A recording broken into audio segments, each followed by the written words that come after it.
Bismillahirrahmanirrahim. Assalamualaikum warahmatullahi wabarakatuh. Syukur alhamdulillah.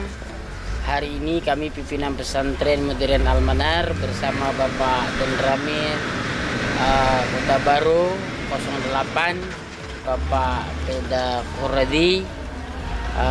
Syukur alhamdulillah hari ini kita pihak pesantren beserta seluruh jajarannya juga akan kami mengucapkan terima kasih banyak kepada pihak Kodam Iskandar Muda yang telah membantu fasilitas terutama grader tadi untuk lahan area parkir untuk wali santri Al-Manar, sehingga hal ini alhamdulillah cukup bermanfaat.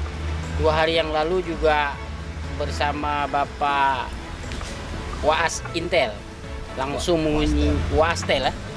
mengunjungi lokasi Al-Manar dengan Bapak Denrami juga setiap hari hadir di lapangan melakukan pengawasan secara intens.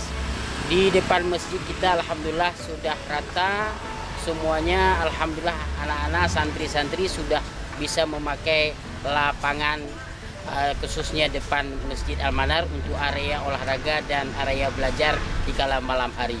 Terima kasih kami ucapkan kepada seluruh jajaran Kodam Iskandar Muda, sukses selalu. Bismillahirrahmanirrahim. Allahu Akbar.